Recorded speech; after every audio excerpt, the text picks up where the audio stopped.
I'm guessing not many people have had hands on all 3 units. There's some good news and there's some bad news. The bad news is that the Sharpener 3 is more complicated. Hopefully not to use, but just to wrap your head around what's different in this machine as compared to the OG and the Sharpener 2. I expect the same great edges, but we've got to take a real look at Beam and the companion app. The changes are largely positive, but let's test it. The good news is that Conway+Banks is sponsoring this video and a Sparx mini series. So get your Beam questions in. We'll look at their great bags throughout the series. Yosh here, but please call me Dan or the Sparx spreadsheet guy. And a quick disclosure, I'm a big Sparx fan. We've been friendly throughout the years, but as of today, I'm not officially associated. We discussed a visit to their facility last year, but with my recent travel, couldn't get the timing right, and it fell through. I sold everything from my original when I moved, so I bought the Essentials bundle with holiday pricing. In the bundle is the Sharpener 3 Beam, which comes included with Sharpener 3, 3 rings to rule them all, a 1/2 inch, a 1/2 fire,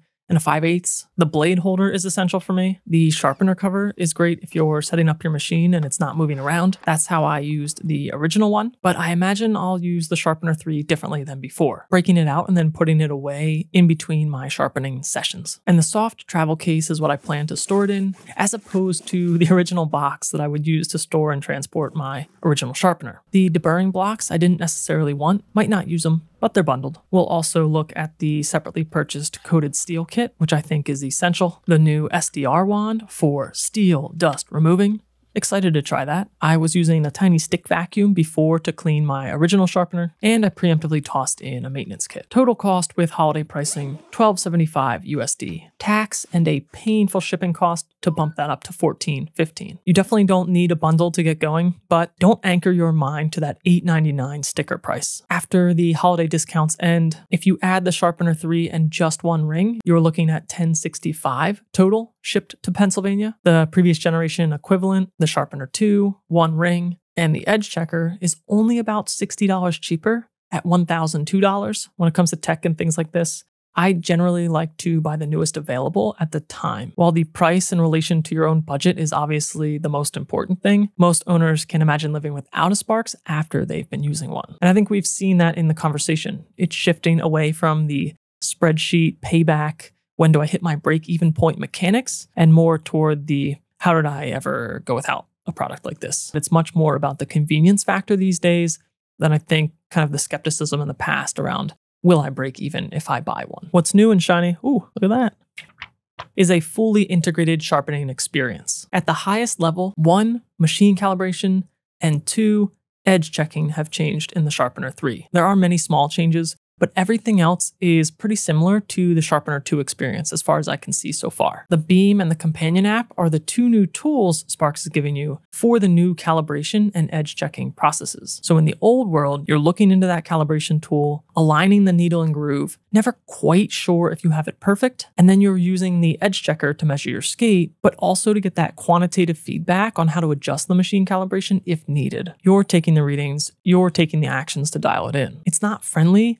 but you get the hang of it eventually. And if your runners are mostly straight, calibration in the old world is mostly set it and forget it. Admittedly, I have an arsenal of runners, but even when I was sharpening a lot for other people, I didn't need to mess with the calibration on the original sharpener all that much. In the new world, Beam is the edge checker, and it's communicating to the app to tell you exactly how to adjust the machine if needed. No critical thinking required. So the benefits here are that you can dial in pesky steel if you have it, and you don't have to fiddle too much with machine calibration. The app is going to tell you, and all you have to do is just adjust the settings. And for the first sharpening that I've already run, I didn't even have to do that. Any of the potential downsides aren't as immediately apparent to me, hence the mini series of videos. But the 2 things that I can see right now are this. 1, I don't love that I have to charge Beam and have no edge checker backup. Maybe I'll grow to like using the phone, but there is something nice about not having your phone needing to connect to every device in your life. Yosh is getting old, guys. And I would prefer USB-C wired right into the device instead of a wireless pad. If you have dedicated space to set this pad up and keep it plugged in, fine, I get that. That makes sense. For people on the go, USB-C directly into the device makes a lot more sense to me. 2,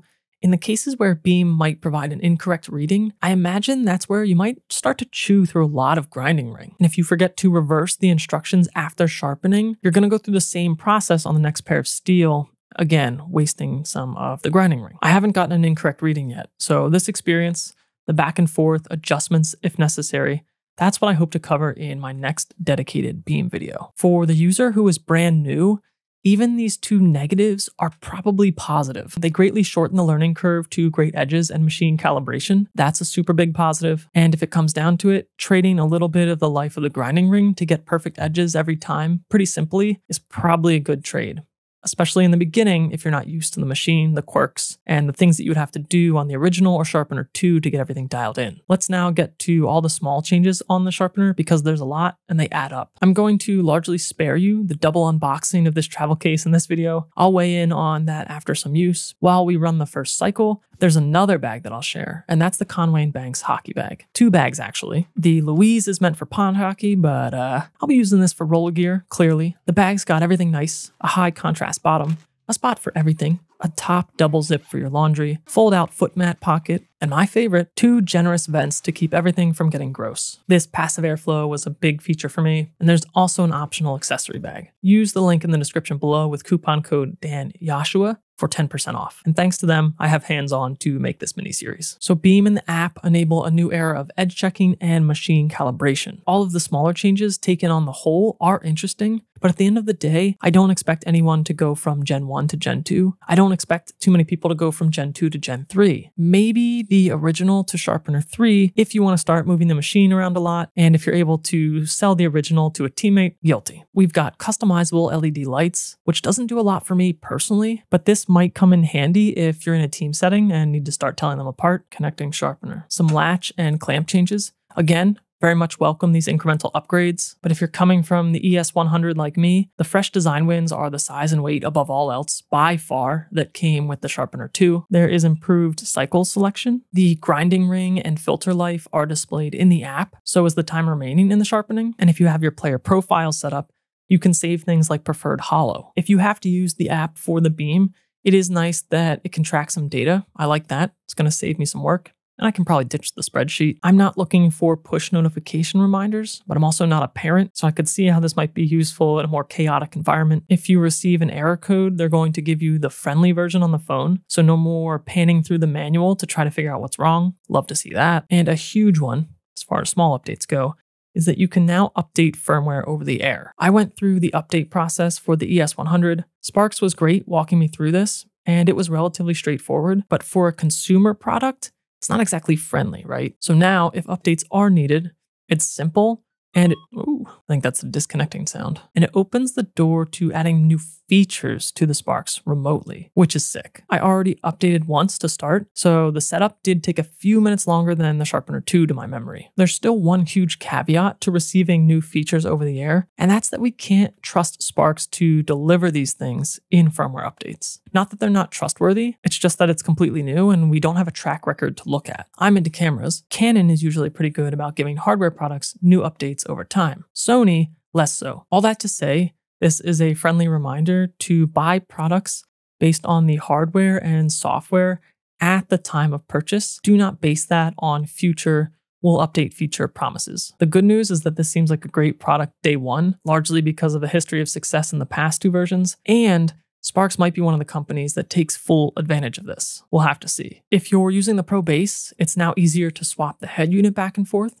No extra hardware required. I don't plan on picking this up as of now, but that's a great change to see. And the other interesting one is the included QR codes that store the player profiles you complete in the app. So you can slap these on someone's skate, scan the code, and get right to it. I'm not quite sure how this will work with different sets of steel, because after all, that's how you set the height of the grinding ring. It's steel dependent, not skate dependent. But if you sharpen for others, and they let you place the QR code on their skates, it's going to be a great way to eliminate hassle in some of the tracking that you might do otherwise. My final take, and it's early, but I'm really excited for what comes after this version of the Sharpener. Imagine if Sparx can incorporate the hardware so that when Beam takes a reading, the Sharpener can make all the adjustments on its own. You wouldn't have to interfere at all. Or if Beam or the underlying technology could be miniaturized and contained in the machine itself. A world where you place a skate in the Sharpener and literally press one button might not be far away. And Sharpener 2 users, you don't have much to be upset about.